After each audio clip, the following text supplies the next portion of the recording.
Hey, what's up guys, it's Fruity. We're back with episode 8 of the no/minimal spin run of the original Crash Bandicoot.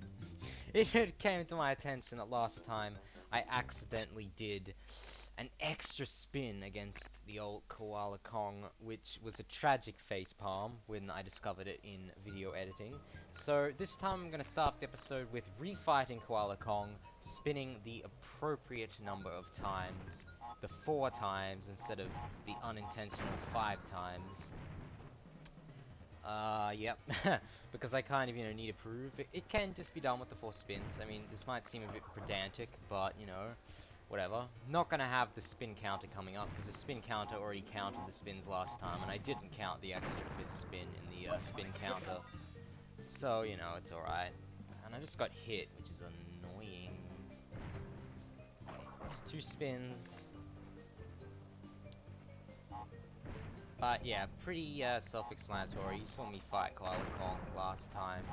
There isn't too much new to say about this. Just watch out for this old TNT here. Oh, I got hit again. Okay, I actually wasn't expecting that.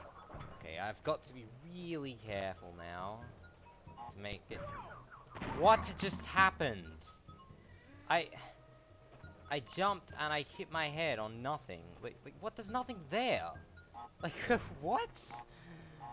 I don't even know anymore, man. I don't even know anymore. Seriously, I don't. This is really stupid. Okay, throw it. There we go. The annoyance, man. I wanted to move on to new things, man. Instead, we're stuck here with Koala Kong again. Come on, throw it, so I don't have to wait. I'm gonna have to wait. Great. Thanks a lot. Damn RNG. Alright, well, it's okay. Wait, I didn't reset the level after dying when I'd already spun 4 unnecessary times. 3 unnecessary times. You know, whatever, I don't even care. I don't even care. All I want to do is show you I can beat this boss spinning only 4 times. Who cares about resetting the levels? I already went past this having spun an extra time when it wasn't necessary.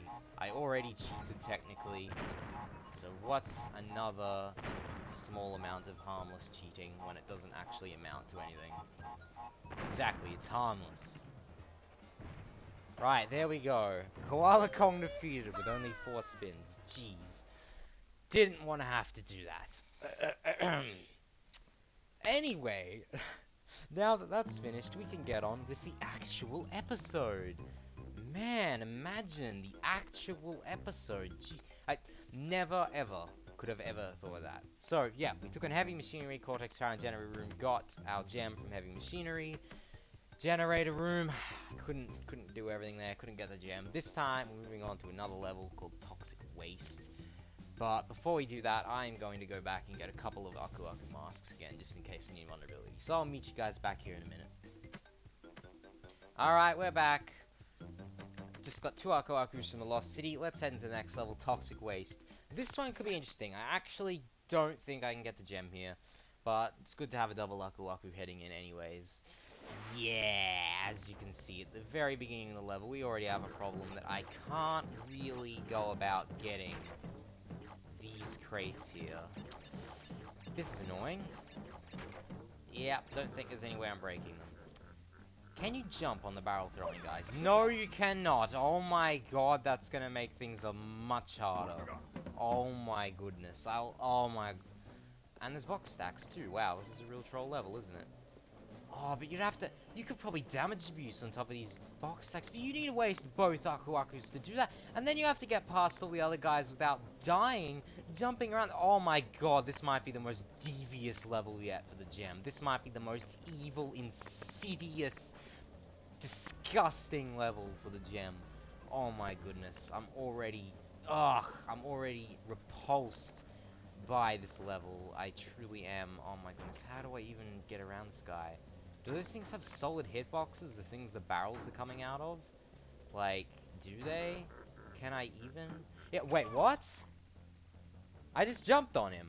Okay, maybe you can, and I just screwed it up before. Okay. So I guess if he's holding a barrel, you can't jump on him. Okay. But he's like always holding a barrel. Okay, there we go. Okay, alright. I've got a better idea how to handle this now. But man, it's gonna be tough when I do this, because I will have to come in with two Aku Akus. Or actually, invulnerability. No, you could get invulnerability if I don't get hit by that first guy. Coming in with the double Aku Aku, getting that other one, you could get those with invulnerability. Okay, so there's no need to damage abuse there. Okay. So maybe this isn't as evil as I thought it might be. Okay, so jump around to get that. Okay, I can get this with invulnerability too, this little box. I could probably backtrack to the earlier one with invulnerability, but would I be able to get to this one in time before it runs out? Oh my god, this is ridiculous. Oh, this is actually ridiculous. So many questions running through my head for when I get the gem here. So many questions. Right, I think this has a Torna token in it, so, yeah, okay.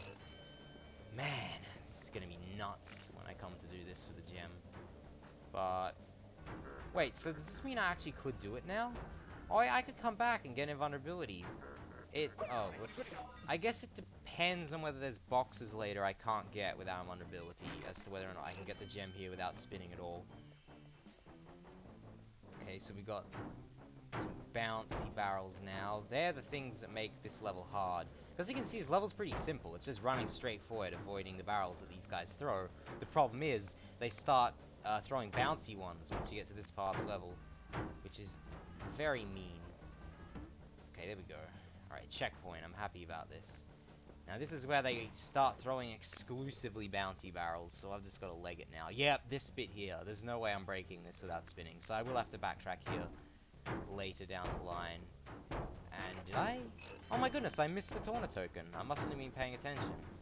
Okay, I guess that's something I'll have to do when I get the gem here. Huh. The lost Torna bonus, I guess I'll call it.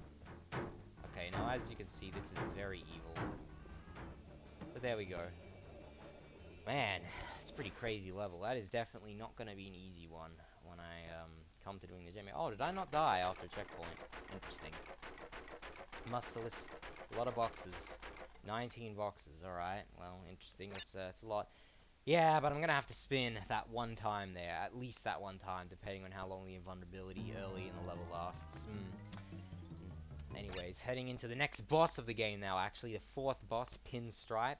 He is a Potteroo that wields a Tommy gun. Yes, very strange. And I think I'll have to spin for this boss. Oh no, you can jump on him. Cool. Jeez, I thought it was going to be a 4-spin boss. I've never tried jumping on this guy before. I've always spun. Ooh.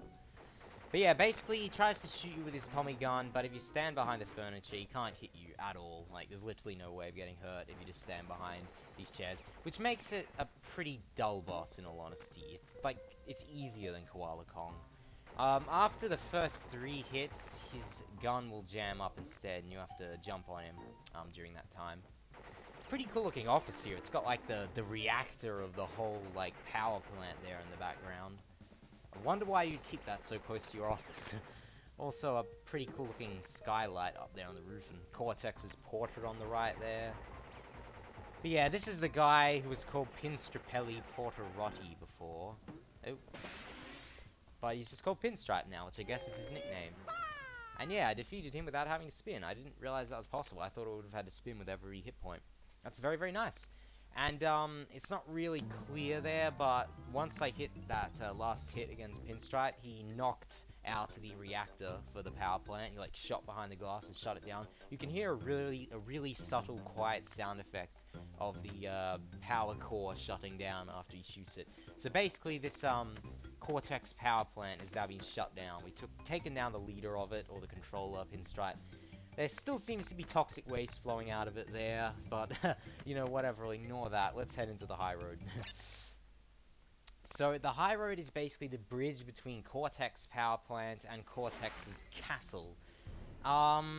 Since this level reuses the aesthetic from Road to Nowhere, Cortex's castle still seems to be a considerable distance in the background on the left there, when in reality it should be, like, directly in front of us and much closer in the foreground, but...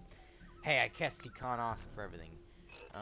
There is actually a secret here at the very beginning. Not sure how you're supposed to know about this, but yep, there's just invisible planks and some boxes hidden back here. Very devious, very, very devious.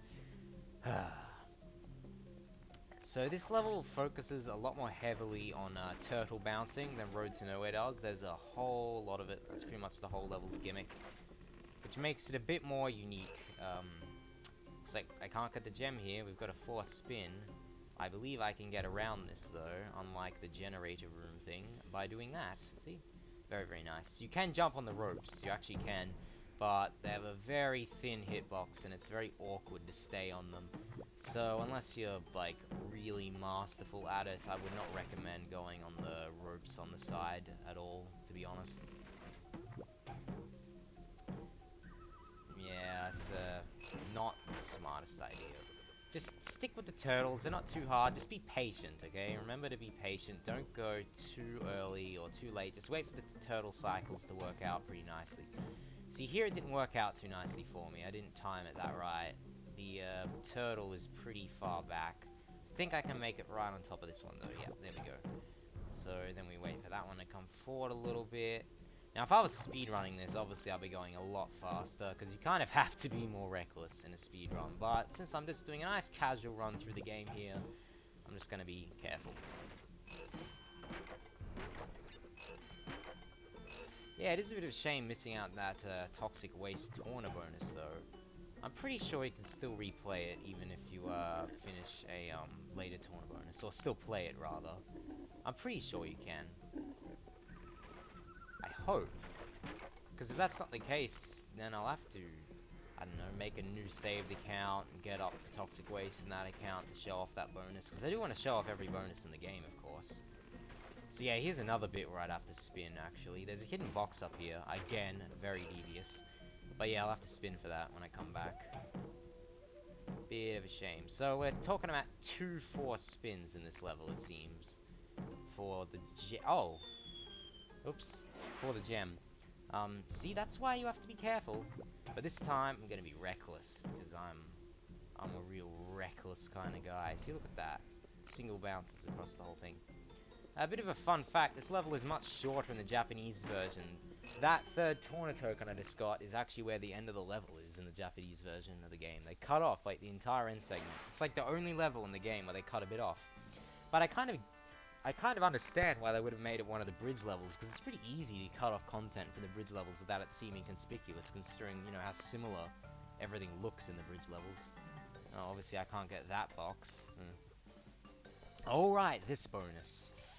Yeah, never really tried to break all the boxes in this one, so this should be interesting.